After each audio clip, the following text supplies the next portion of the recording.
Welcome back to the Psychedelic Podcast by Third Wave, where we explore how the safe and responsible use of psychedelic medicine catalyzes individual and collective transformation. This is your host, Paul F. Austin, and today I am speaking with entrepreneur and philanthropist Bob Parsons. After the experience that I had, I can find no better way than psychedelics to help. It's like, what a difference it makes. In a week, you can pretty much cure PTSD. I mean, holy smokes. If we are open-minded enough and we have enough in the way of therapists, I mean, Lord Almighty, what can we do?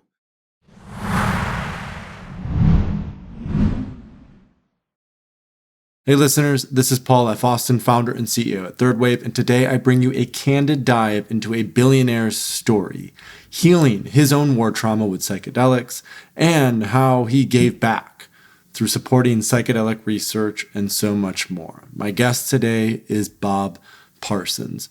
Bob is best known as the founder of GoDaddy and is widely recognized for his entrepreneurial and philanthropic efforts. Currently, he is the CEO and founder of YAM Worldwide. Bob is a U.S. Marine Corps Vietnam veteran and a recipient of the Purple Heart Medal, Combat Action Ribbon, and Vietnamese Cross of Gallantry. He attended college at the University of Baltimore on the GI Bill and graduated magna cum laude. His alma mater presented him with an honorary doctorate in 2008 and named him a distinguished entrepreneur in 2010. In 2012, Bob founded YAM Worldwide, which is home to his entrepreneurial ventures in the fields of motorcycles, golf, real estate, finance, marketing, innovation, and philanthropy. Over the years, 3 of Bob's entrepreneurial ventures, Parsons Technology, GoDaddy, and now PXG, have been recognized by Inc. magazine as being among America's fastest growing privately held companies. Along with Renee, his wife, Bob started the Bob and Renee Parsons Foundation in 2012 to reach marginalized populations and causes that are often underfunded by mainstream philanthropy. The foundation provides transformational grants to nonprofit organizations successfully working in the areas of homelessness, medical care, LGBTQ youth, education, and the needs of wounded veterans and military families. Now, in our conversation together, Bob shares his journey from failing the 5th grade to becoming a billionaire. He discusses the challenges he faced in school and how the Marine Corps helped him develop discipline and a sense of accomplishment. Parsons also opens up about his psychedelic experiences that helped to heal his war trauma and the profound impact that psychedelics have had on his life. Bob also shares about the ongoing psychedelic research that he supports through his philanthropic foundation and concludes by discussing his new book, Fire in the Hole, which candidly explores his life and experiences.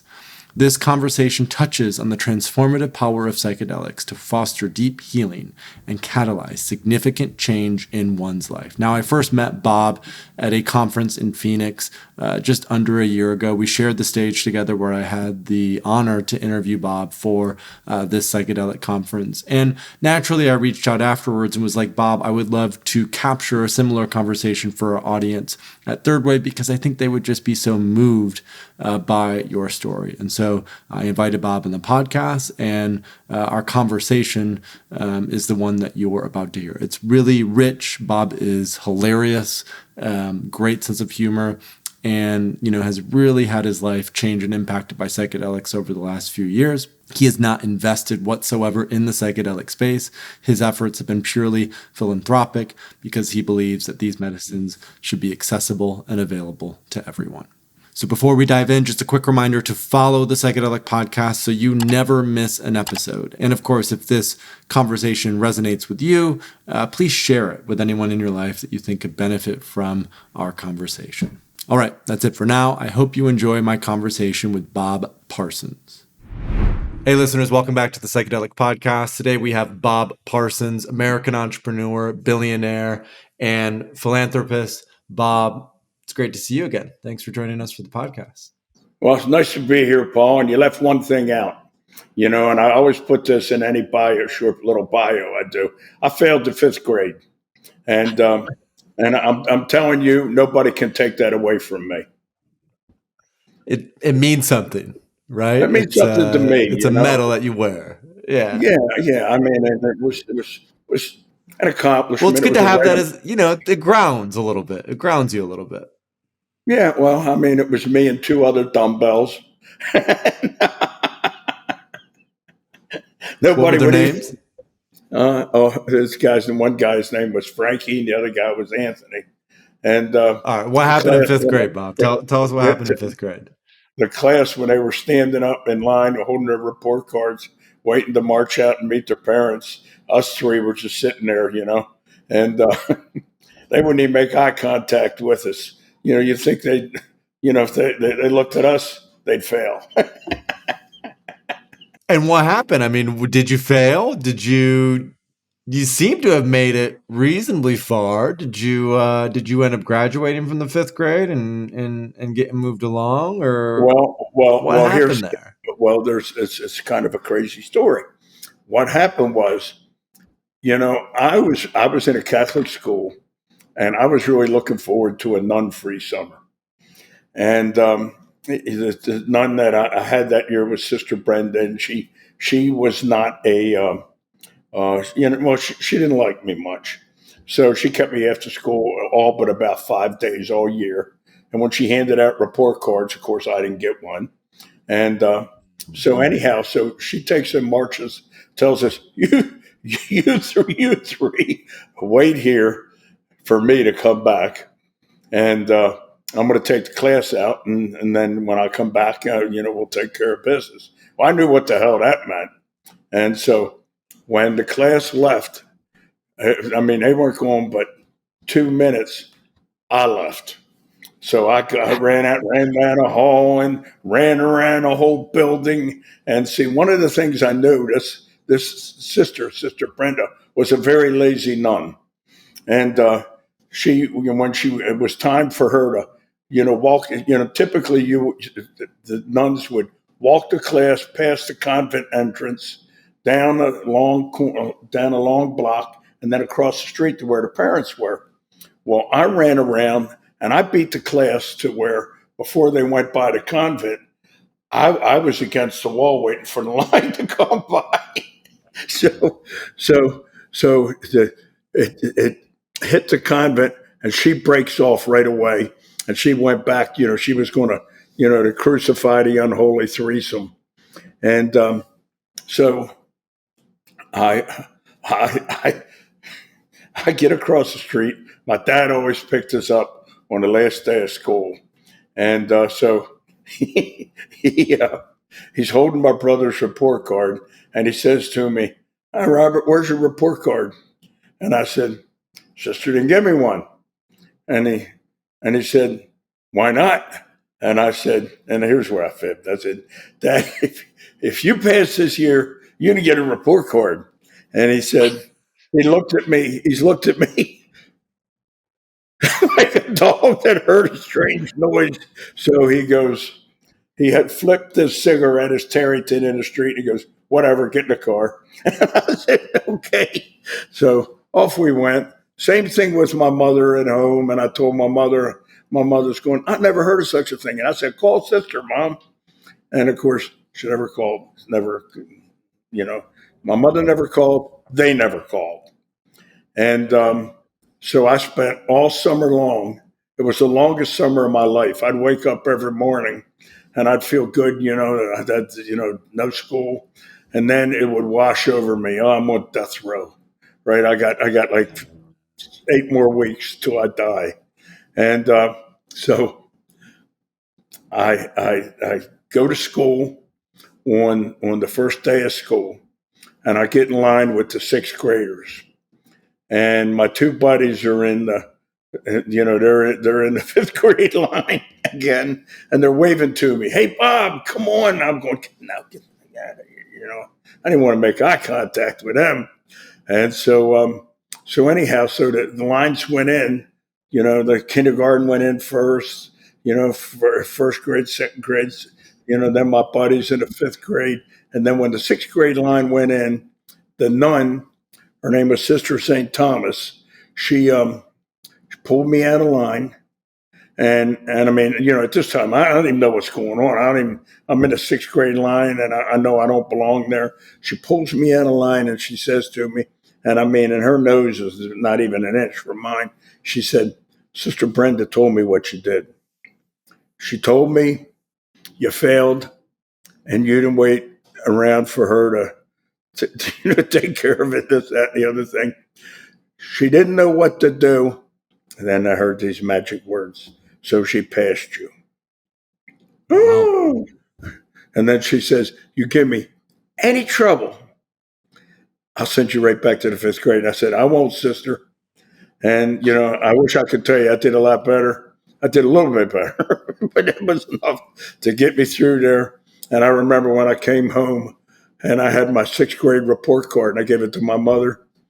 And she's looking at it. She looks at the report card and she goes, this is nothing to be proud of, but at least you passed. And I said, yeah. And she goes, and I like it when you get a report card. And I go, so do I, Mom.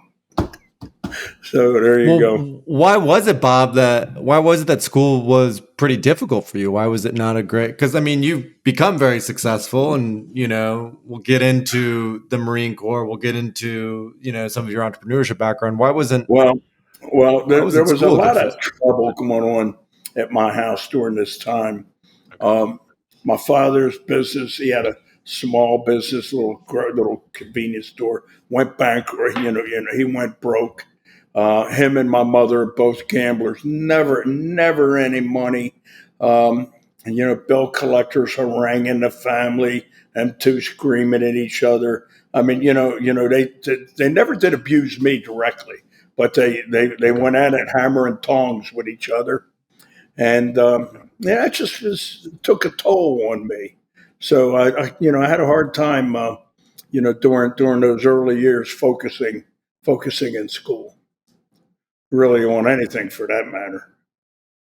right? So I mean, you can see the way my dad took no report card. Didn't fucking matter. You're fine. All right, pup.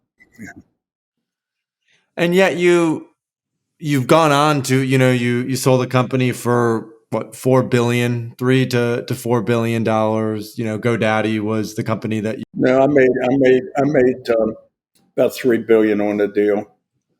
okay. All right. Which is phenomenal. So to go from failing the fifth grade and even deeper than that, growing up in a troubled home, growing up in probably a challenging environment, to serving in Vietnam, which I want to start to unpack a little bit, to becoming one of the wealthiest men in the world. That's an interesting story, right? There's an interesting trajectory there. And at some point along the way, more recently, psychedelics came into the picture, which I'm happy to unpack. But bring us a little bit into the 70s when you choose and decide to enroll in the Marine Corps. What inspired that decision? Why'd you do it? And as much as you're willing to share, what was that like? Well, it was 1968, Yeah. and I was a senior in high school, and I was like normal, failing most subjects, and you could always count on me, Paul. That's It was funny. so I was always failing a lot of subjects, and I had two buddies come to me and say, "Hey, Bob, we're going to go down." This was in gym when we're getting dressed after gym. He says, we're going down to the Marine Corps recruiter down on Conklin Street. You want to go with us? And I said, sure, I'll go. So I went down there with him. I mean, this guy had us. I mean, I never, he had us all pumped up and what we're going to see and what it means to be a Marine and this, that, and the other thing. And so the three of us joined. Those two were able to join because they were 18, and me, I was 17. I had to get my mother to sign the papers, and she did. And Oh, she so, did. You didn't fake that signature. That was a real. no, no, no, No, no, no, you. no, No, no, she did. would have been bad news. And I mean, she wasn't too thrilled about it, but she did.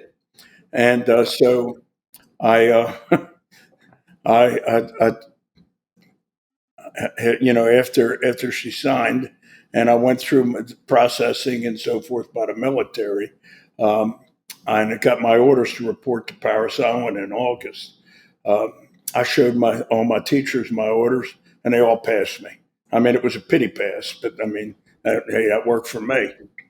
So that's how I graduated. And then it was after we enlisted, 6 months after we enlisted, we were in Vietnam carrying rifles. My one buddy, Aggie, I grew up in East Baltimore, tough town. He boot leave, he was stabbed to death. So he didn't even make it to Vietnam. And Charlie and I both made it over there. He was in 1st Marines. I was in 26 Marines. Uh, he eventually was hurt. He lost both his legs, one of his arms. Lives down in South Carolina now.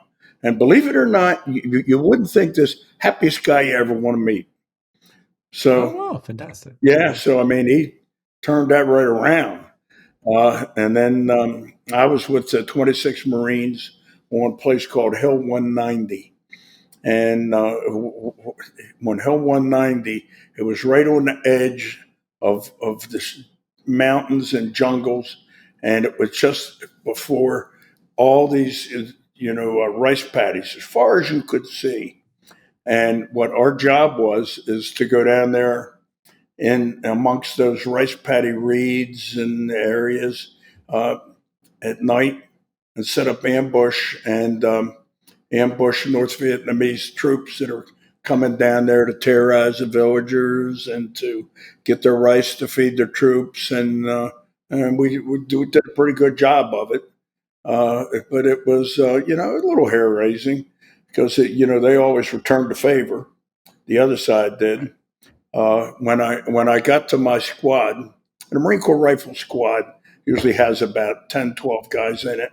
The senior guy in the squad had been there 6 weeks. The squad was ambushed maybe a week before I got there, and they had 5 casualties, all severe. 4 of them were fatal, and it was all the senior guys. And so the next senior guy had been there 6 weeks. He became the squad leader, and he turned out to be, didn't know it at the time, but he turned out to be a fantastic guy. And so there you go. So, I mean, we got all suited up, went out my first night at this ambush. I see I wasn't with them 4 hours when I see my first combat.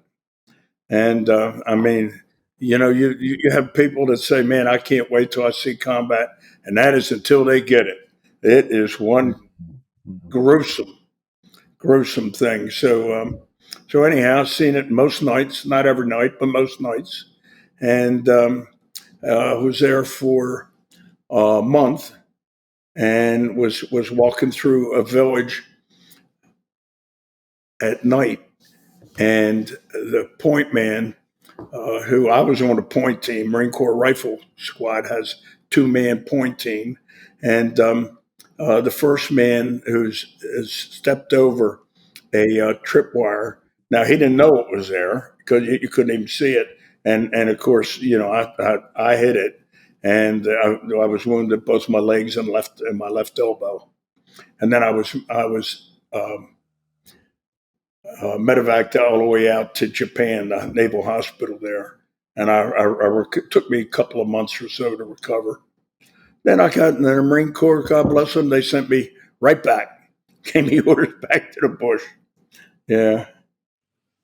What was that experience of pain like? Was it just unimaginable in terms of the process and the medevacing and like just Well, how did it feel for you to go through, the initial pain was a bit of a thump, but I'm not sure if I even felt it because I know when it happened. When you have something explode real close to you, we all know what it's like to be too close to a firecracker.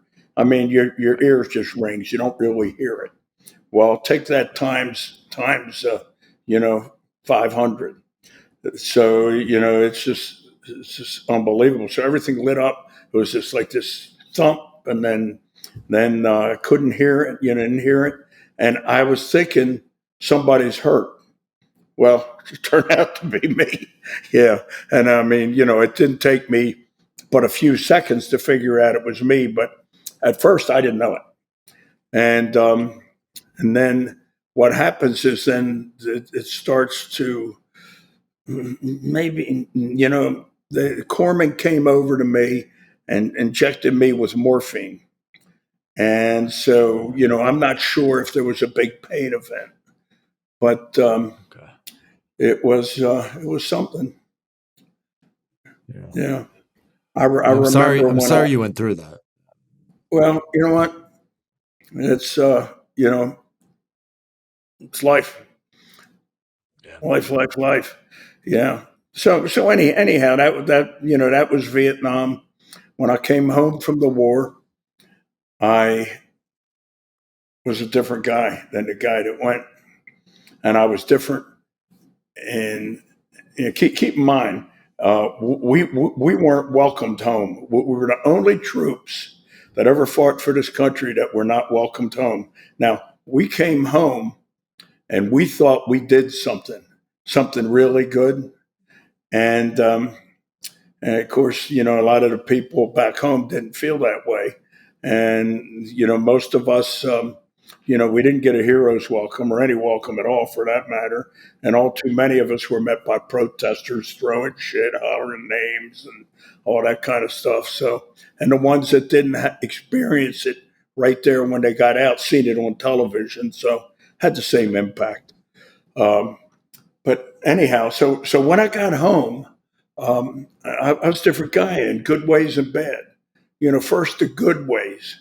The Marine Corps taught me some things I just never knew. They didn't. They taught me that responsibility is sacred. And then you have a job to do. You got to be serious about it. You got to do your job, whatever that is. And they taught me discipline. Discipline, not in the form of punishment, although there was plenty of that, but discipline in the sense that you might not feel like doing something, but you do it anyhow.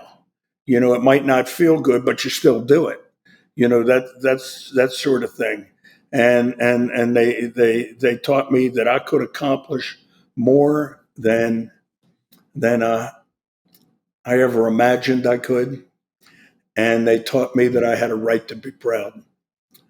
And using all that, when I came home, I took a week where I, drinking with my buddies and all that kind of stuff. And then I got a job in a steel mill as a laborer. I was one of these guys that jumped down in these big pits, underneath these lathes where they shear off when they mill it down, all they're making these big turrets, these propeller shafts for ocean-going liners. And so they had to mill these big steel beams down. And so when it does, all this red hot, blue hot chips go down in a pit, and guys like me jump down there and shoveled them out. And I did that for a while, and then I decided, I'd go to college. So I went to the University of Baltimore. I studied accounting because it was the first major in the book. And yeah, I mean, literally, that's how. I mean, I went in. I didn't even know you needed a major. I just said, I want to go to college, right? Because they had this deal where you didn't have to. Your grades The didn't GI matter. Bill, Well, right? no, Was it well, part of the GI GI Bill Bill was then? part of Yeah. that, yeah. Okay. GI, Okay. and your grades in high school didn't matter as long as you graduated, and you don't have to take any entrance exams. See, that was made for me. That's my kind of school. All right, Right. and then as long as you got a check for the tuition, and the GI Bill reimburse you later. So my cousin lent me the money, so I went down and registered. And so when I'm at the registrar's office, the guy says, "Well, what is your major?" I said, "What's a major? What's a major?" As far as I knew, a major was a little more than a captain, not quite a colonel, And so I told him I didn't know. He sent me to see this counselor. I went to see this counselor. Man, there was a line. If it was so long, Paul, if I got in it, I'd just be getting to see him now. All right. So I went back and I said, is there any way I can pick my own major? And he says, yeah. And so he gives me this book, and and so I open it up. First major in the book, accounting. And so I asked him, I said, well, what is accounting?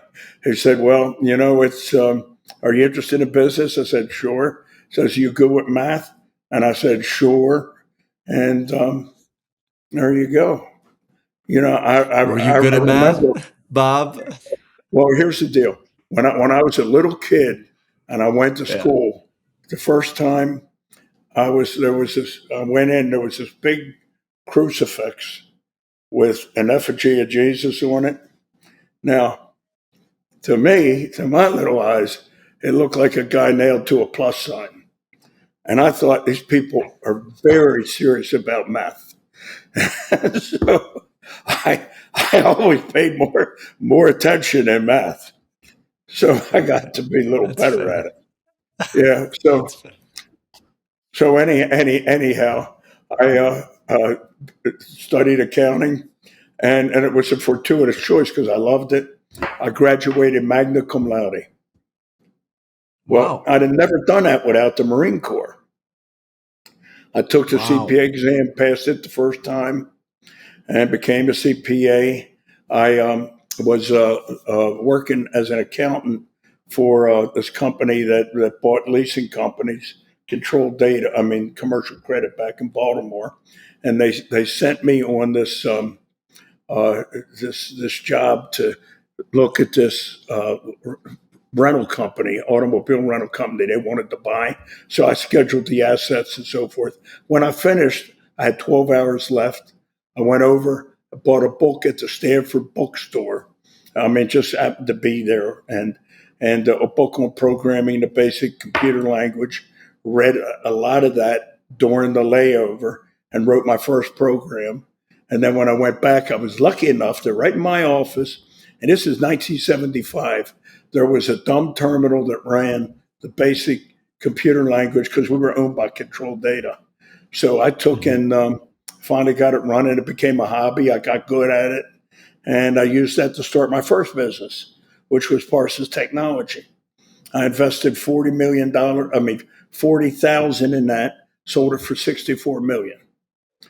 And then GoDaddy later almost went broke, but hung in there, and wound up making a couple $1 billion. And then my life now. So It's it not was bad. it was a lot of luck, but a lot of hard work. People ask me now. They say, "Hey, Bob, where'd you learn to program?" I said, "Program a computer." I always tell them Stanford. Um, Well, but I think what strikes me most about you, Bob, having hung out, we did that event together in Phoenix maybe 10 months ago now. And this interview now is you're not the prototypical technology entrepreneur, right? When most people think of a technology entrepreneur, they think of Silicon Valley. They think of someone who is, maybe vegan or vegetarian. They think of someone who even might be more, let's say, liberal, progressive, Democrat, left. They might think of someone who's just in their head a lot, not that funny, kind of, super nerdy. You are none of those things. I think that's what I love and appreciate about you is there is really a realness and even in your story, right? Your upbringing, the way you were raised, sure, but the experience that you went through with the Marine Corps was so what I'm hearing so defining in terms of how it really helped you to, let's say, get your shit together, and that had this incredible impact on the rest of your life in terms of business and success and hard work and responsibility and. It's something that a lot of men today shy away from, I would even say. And so I think the fact that you did that and committed to that is really something to be, applauded and acknowledged. well, first I'll tell you this here. Yeah, they may shy away from it. Not if they grow up in East Baltimore. They don't. All They right. better Yeah. better shy the other way. Uh, Everything I ever accomplished in my life, I owe to the Marine Corps. everything. Wow. Now, when I came home from the war, there was other changes in me that weren't so good. I had a flash temper. Uh, I was more serious than I should have been.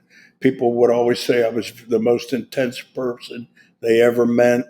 I had bouts of depression. I'd cry every now and then. Not when I was around anybody. Nobody ever knew it. Even my wife never knew it. But that would happen, and I didn't like going to anywhere that involved a group of people. I never felt like That's I interesting. belonged, or that I wanted to belong, because everything that was in their mindset they were talking about was so different than what was in mine. I still had flashes from the war and shit like that, and you just can't control that, no matter how hard you try. Um, and so anyhow, I was a difficult guy to be around. My first wife, hung on as long as she could. Then I got the boot. Same thing with my second wife, and I don't blame them. God bless them. I mean, they're friends of mine to this day. And but you can only endure so much, I suppose. Um, I was never violent with either one of them or anything like that. But I just was verbally and just not the warm, cuddly husband that they wanted. Um, anyhow, uh, I got married again to my third wife, Renee, who just hung in there with me. And in 2018, I read Michael Pollan's book, How to Change Your Mind. Right. And that's a treatise on plant medicine and psychedelics. And so I told my wife, this is something I want to try. And I had never done anything like that, nothing like that. I mean, I was a whiskey man. And so she had me hooked up in 2 weeks. 2 weeks she had me. And so This was your I wife? met Your the wife found the spot, found the place, was kind of. She did it. Well, she didn't. The spot. I met these people in Hawaii. We just arranged Right, the right, right, spot, right. and so they came, and um, I was treated with 3 forms of psychedelics over 4 days. One was first. It started with ayahuasca. Wow. Boy, that is some nasty shit, isn't it? Oh, Yeah. foul I'm stuff. just I'm just impressed that they started you on ayahuasca, right? Like that Well, is it's Well, they started courageous. me on ayahuasca, and I never really hallucinated, but I buzzed and we talked a lot and so forth. Never purged uh, Okay. on that, and then the second day we did uh,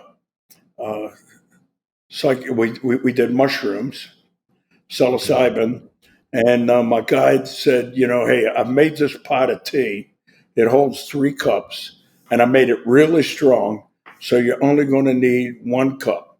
And the reason he said that is because he made it that strong is because the ayahuasca, it didn't seem like it was enough to, you know, get the job done the first day.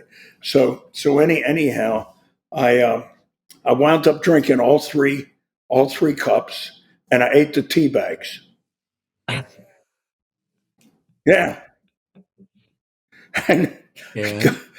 God said to me, He goes, "You're like a bear."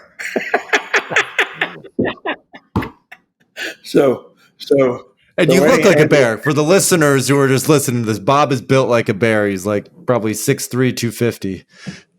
He's so you're so so anyhow, we took and went through that, and I'm going to tell you what, I was righteously stoned after that, and right. you know. Would hallucinate in different ways, but never in like out of body into a dream. Nothing like that.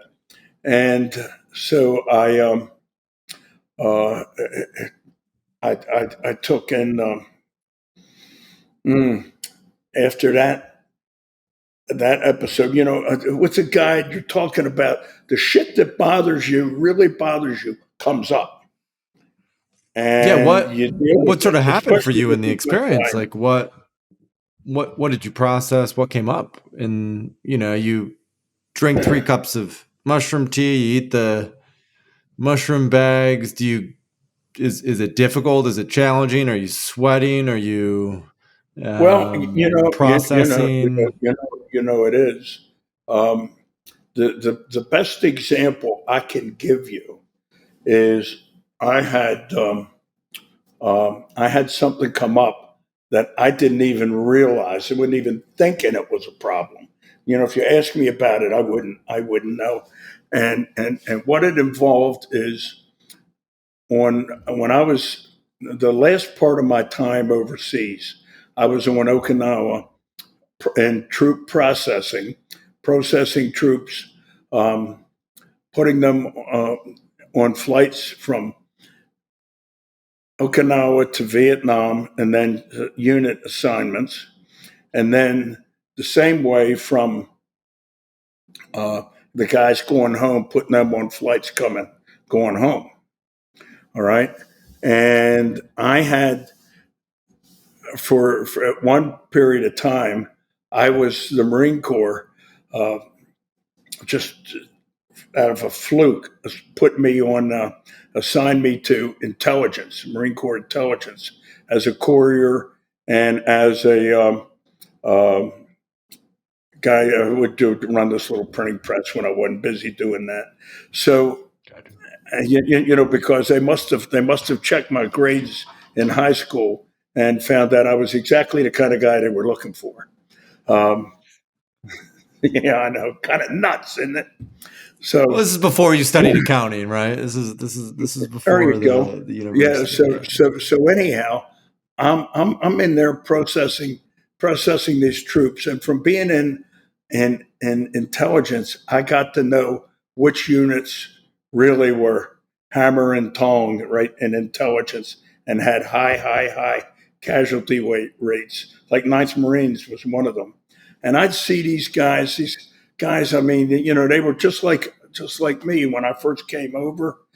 And they looked so clean cut, and they were a little excited and so forth. And I'd seen where they were going, and I mean, Paul, it tore me up, because it's like I know what's probably going to happen to them, and I remember how terrible I felt at the time when that would take place, and so when that Would you ever memory say came up, anything to them? Could you ever no, fuck communicate no. anything or No, no? no, no. No. I mean, what would be the point? Couldn't do anything about it, right? Yeah. Yeah. Yeah. And that's And interesting that it is like, and so much of the Marine Corps is relationships, right? It's the strength of the relationships, it's the brotherhood, it's what you do for each other, it's no man is left behind, right? And with psychedelic work, my experience has been that a lot of what comes up is relationships, relationships to our parents, relationships to our spouses, relationships even in this way. So it's just interesting that in this mushroom experience, that was, something that happened 40 years ago, more than 40, almost 50 years ago. And it sort of 49 years. arose It's and 49 years. yeah, 49 years. I really cried interesting. when that memory came up. That's the hardest in my life I can imagine I ever cried. I mean, Wow. it just rinsed right out of my soul. And Wow. and then now, I mean, I can it's still, I find it not a pleasant thing, but I mean, I can talk about it, and and I know it's an issue, and I can deal with it. And I think that's what psychedelics do. They enable you to deal with it from a um, from an intelligence standpoint, and to decouple a lot of the debilitating emotions associated with it. Right. So, Now, anyhow, your third day you did LSD. Did you do LSD on the third day? Then you said you started with ayahuasca. You then went to mushrooms, well, and then the third day if I I remember the story, it was LSD and third golf, day I wasn't took it? a day off. I You took took a a day day off. off, That's good. and in Hawaii, where we were, I mean, it was a lot of foliage and so forth. I felt like I was one with the plants. I'm serious. I mean, it was like they knew I was there. I knew they were there. I could just feel their aura. And my wife and I went to play golf, and it's just a true story. It was like when I was on the green putting. It's like the grass on the green would say, "Hit it here, Bobby," and I would.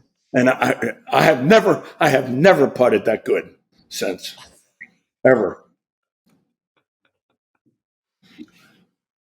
Plants are And I talking to think you.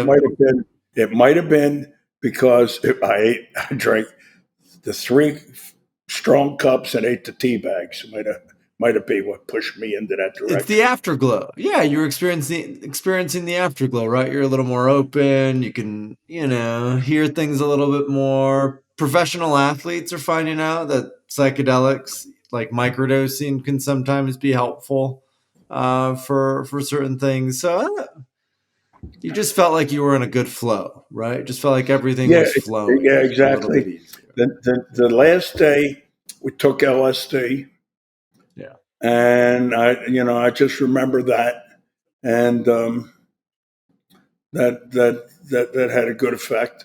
And then after that, I was a different person. Hmm. I was a totally different person. I was I me my wife was the first one to notice it. The people that I worked with really noticed it. It's like, where's Bob? I mean, who is this guy? I mean, this guy is so nice. He is he's not intense. He's complimentary. He's relaxed. He's happy. He's a joy to work with. And and even my son told his wife, he goes, you know, I think my father found out he's going to die soon. She goes, why? And he goes, well, he keeps calling me and he's so nice. That's not him. And so I had to set that straight. But so I mean, it was, I felt so good, and I believe that made a big difference in all that trauma from the war and what I had, the trauma I had from growing up. And if you just attribute it to the war, it was when I did that, had that experience. It had been 49 years since the war, and I finally came home, Paul. Wow. 49 years. Yeah.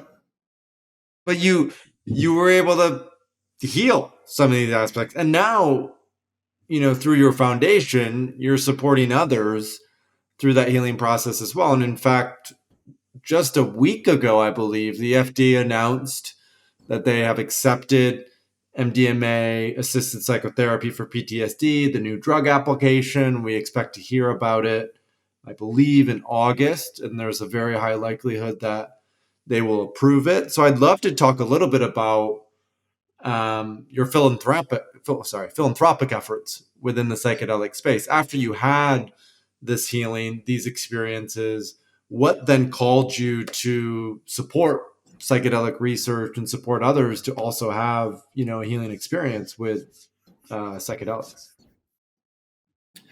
Well, we had pretty active uh, philanthropic efforts, from our company, trying to help people in the local community as best we can, and so forth. And after the experience that I had, I can find no better way than than psychedelics to help. For example, um, my God, I mean, it's like what a difference it makes. I mean, in a week, you can pretty much cure PTSD. I mean, holy smokes! Like for example, I mean, if we are open minded enough, and we have enough in the way of therapists, I mean, Lord Almighty, what can we do? So, for example, like police, have a harrowing job. Well, I mean, to do something like this every few years, the solution is not to defund them and get rid of them. The To solution is to support make them. them better, to It's to make them support them. the great humans that we would want to be, and that you would be if you don't have to go through the shit that they have to deal with, right? Exactly. I mean, and if anybody deserves that, they do. And, the same thing for firefighters, EMTs, all our first responders. One of the things I'm hoping to get going on is, and we're doing, I think we've donated right now for psychedelics about 14 million. Wow. Fantastic. We help fund the third field trial for MDMA, so that we could get that done, and the results of that were astounding. We're doing something different. We're helping at the University of California, Berkeley, funding research into general psychedelics, which they're looking at things like critical periods. You know what critical period is? Like a critical I, period of I, learning or something like yeah, that. no, I didn't know it either. Okay, or at least I'll admit to not knowing it. A critical period is, how when a child is at a certain age, and what young age, right? If they're taught a language, a foreign language, they pick it up, bang, right? Well, and then after they hit another age, it's not so easy anymore. Okay, uh, and so that's a critical period. And another thing is where allergies. Okay, we have during our early life, we have a critical period where if we are exposed to something and our body's familiar with it, it labels it a friend. If you expose to something after that critical period, there's a good likelihood it'll be labeled an enemy. And then you have an immune response, right? So it is believed that psychedelics have the ability to open those windows and close them again. Well, I mean, if that is true and we figure that out, it has an unbelievable impact on like autoimmune diseases, inflammation, and I mean, and all these sort of stuffs where our body's not exactly, working with us, is working against us. Right. Okay, so that's critical periods. Interesting. And so we're funding money through different veterans administrations, the Bronx VA, and the one by Loma Linda University, and providing treatment to veterans and doing trials with veterans. St. Jude's psychedelic. No, it is. What's the name of the hospital? Yeah. Shame on It's at me, Mount but Sinai or something like that. Yeah. So these critical periods of learning, it's interesting because, right, when we work with psychedelics, neurologically, it returns our brain to what they call a childlike state. And so what you're talking yes. about is if there's a way that we can actually intentionally leverage that to potentially learn new languages or better learn instruments, but also more importantly, to help with autoimmune conditions, to help with certain allergies, to help with Lyme disease, Mhm. potentially, right? These sort of emerging aspects of research around psychedelics are really exciting because we've done quite a bit. There's still more to be done, but we've done quite a bit on PTSD, depression, addiction, and alcoholism. And there's so many other things that are like chronic diseases that we perceive as untreatable, that there's a lot of anecdotal stories of people who have been helped and healed through psychedelic work. And so I think it's Exactly. really interesting to be able to explore that. So there you go. So you got a full thing. You got a full stack. You have the foundation, and you're working on a new book that will be published No by. book is done. Book is done, baby. The book is done. It'll be published in May. Tell us a little bit about why write a book? Why now for you to write a book? For a couple of reasons. First of all, I was told again and again and again and again, you should write a book. You should write a book. You should write a book. And I just said, you know what? I'm writing a fucking book. And so then I got to think, well, it'd be good for my family to know, and as people are born to know what the old man did. And so I, that's the thing that really pushed me over to the deal. But also it was kind of a, pretty good reflection on my life. And, it was a lot of work, but I enjoyed the process. And I will tell you, and I know you're not going to be surprised by this, but the contents is pretty raw. So I kind of tell the reader how the cow ate the cabbage, and early readers like it plenty. So you bear it all in the book. It's really I do. Yeah. And I don't talk about anything that is going to be detrimental to somebody that's alive, right? And even people that have moved on now, as far as detrimental to me, wide open. Okay. So, and the name of the book. Tell us the name of the book, Bob. So our name of the book is Fire in the Hole, with an exclamation mark. Well, if I could get a signed copy of Fire in the Hole, that would be pretty. Oh, you got it. You got it. And the reason for the title is Fire in the Hole is a term that is used when there's an imminent explosion in a confined space. Like, for example, coal miners. Now, I come from coal miners in Northeast Pennsylvania. And, when they blow one of those, fire in the hole, boom. And then when I was in Vietnam, when we would discover an enemy tunnel, your risks are there's going to be booby traps in there, and there's going to be soldiers down there waiting with rifles to send you to Jesus the moment you don't have a chance. So what we would do is we would take plastic explosives, big baseball size piece, and on a long piece of that wire, we throw it into the tunnel, go fire in the hole, and boom! And what it would do, it would clear that tunnel out totally. Okay. So that's fire in the hole. And then if you look at the way my kind of life just exploded and things went well after the military, fire in the hole is a very appropriate term. So even with psychedelics, yeah. they can be a fire in the hole. At times they can go in and blow some shit up, and it's not always easy, but it's often worth it. Well, you drink 3 cups and eat the tea bags, you probably should scream fire in the hole, because you're gonna be sitting on a roof. Yes, you are. Well, Bob, thank you for your time, and thanks for joining us on the Psychedelic Podcast. If folks want to learn more, I know Fire in the Hole is the book that'll be out early May. If they want to learn more about your foundation or some of the work that you're up to, is it the Bob and Renee Parsons Foundation? Is that the name? Correct. Yeah. Okay. Fantastic. Any final words? Any kind of last shares that you want to, send our audience off with before we wrap up the podcast episode today?